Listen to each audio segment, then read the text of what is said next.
So I wanted to, I guess, give some more acknowledgement to the families that were families and individual friends and etc.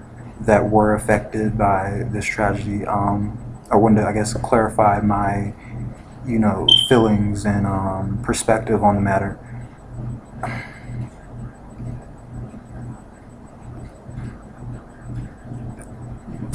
This video was primarily in regards to the structural, issues in America that the structural and social issues in America that leads to these kind of situations. So in no way, shape, or form am I condemning anybody that was, working there, or just happened to be in the area. Like I say, in no way, shape, or form I'm trying to say anything negative about them. I'm trying to talk about the more systemic, social, political, economic realities here in America. So, with that being said, I'm going to try to post this part of the video. And I'm trying to still get used. I'm going to try to post this part of the video in front to be kind of like a type of disclaimer, because, like I said, it is kind of recent. People's feelings definitely are high. They should be high because, if like the situation, obviously, like I say, obviously, I understand if their feelings are high on the issue.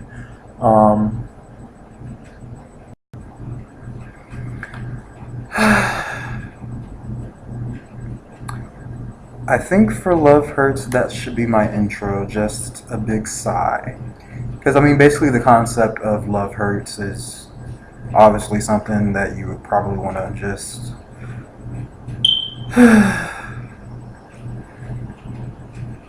so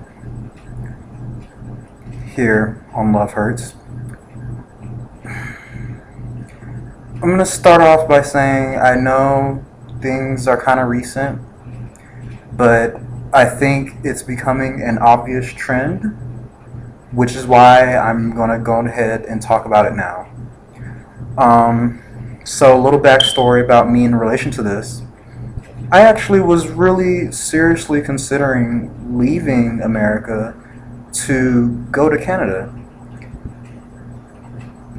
The reasons why, of course, there's the black people getting killed with reckless abandon.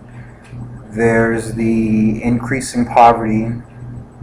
There's the gays don't have equal protection under the law, even though we recently have gotten better with gay marriage, but hey, even recently. There's the, as someone with chronic depression who couldn't really ever afford health insurance, that leaves very few options for my own self-care. There's also the rape culture, the prison industrial complex, and the police in and of itself.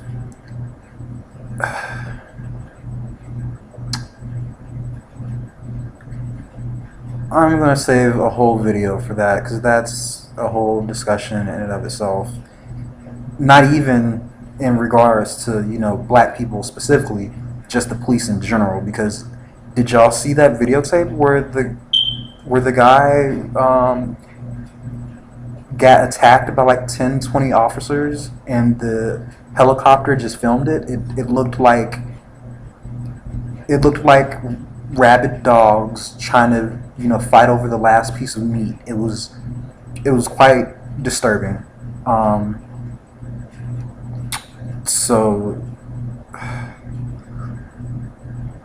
like I said, that's just the beginning. That's just a few of the issues that made me want to consider moving to Canada. Not to mention also a better education system. So those reasons and others. Like I say, for the longest time I was considering, leaving America. Well, I wouldn't say longest, it's been a few years. I've been considering leaving America. And also there's the whole, collect everybody's data to use it for who knows what. That's a whole nother thing in and of itself. So anyway, um, yeah, for the longest I was thinking about leaving America, but then I thought, I think I could actually help people here rather than just go to Canada and, you know, I guess be, happy on my own as long as I don't think about basically where I came from and whatnot. So yeah, I decided to stay. And so when, uh, as the issues I mentioned earlier, I'm getting to the whole point of this particular Love Hurts, which it'll be in the title. So, they were saying ISIS attacked an American consulate in Iraq. I'm trying to go about this because I know it's a delicate topic.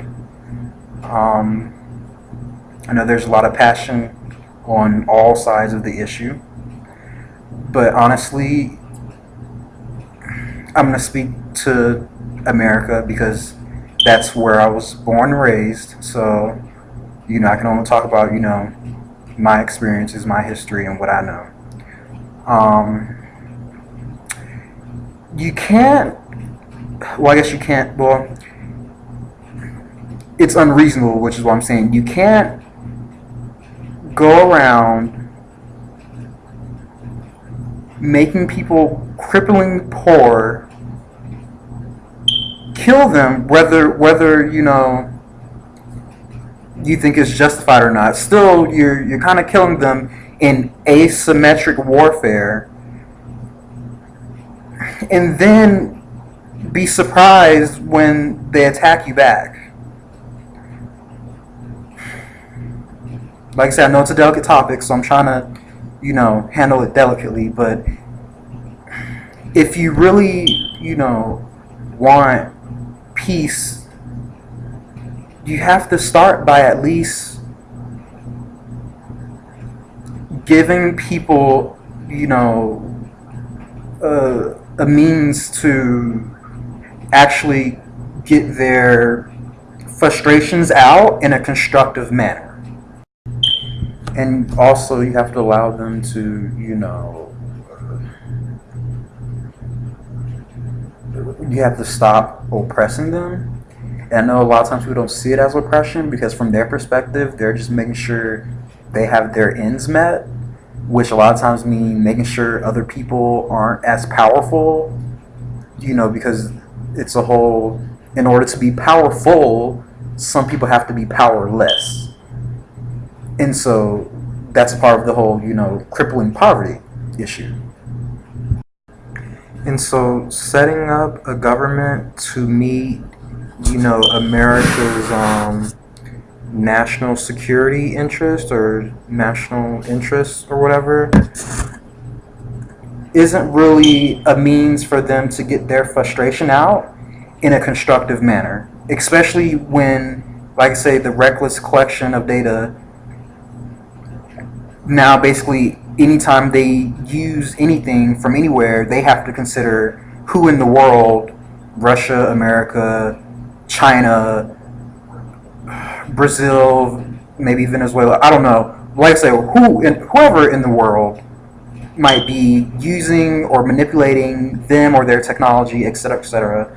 And on top of that, like I say, the government that was installed by a foreign body and then kind of expect people to, take to, said government. I think it's really an unreasonable stretch.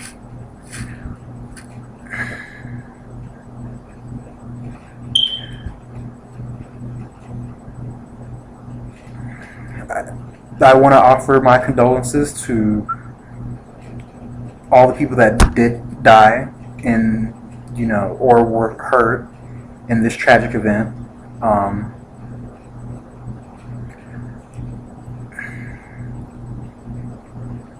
I'm not going to act like I know what that is going to feel like or would feel like or, any of that because I don't.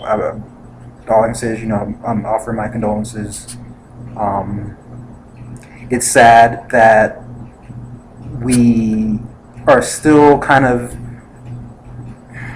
in like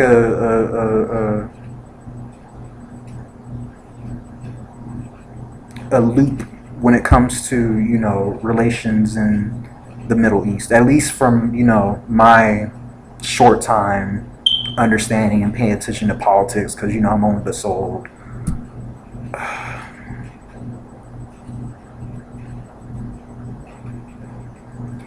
And to be honest, this also reminds me of the issue here in America where people are saying, well, oh, immigrants, they're going to take our jobs, this, that, and the other. And, how some people even were, complaining about how, oh, all the Indians are coming from India and taking our jobs, et cetera, et cetera.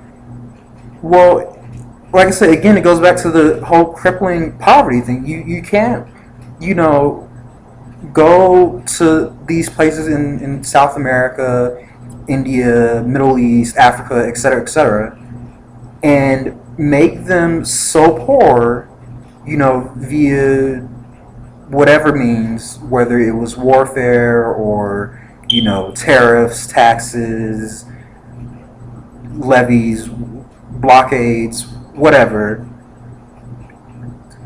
and where they're talking about how people have to live on $1 a day, or things like that that most Americans couldn't even possibly conceive of how to do, and then be upset when come to find out these same people have just as much skill and work ethic as you, but because they're so poor, they're willing to do your job for less. And then people want to get upset and talk about, oh, the immigrants taking my job and blah blah blah blah blah.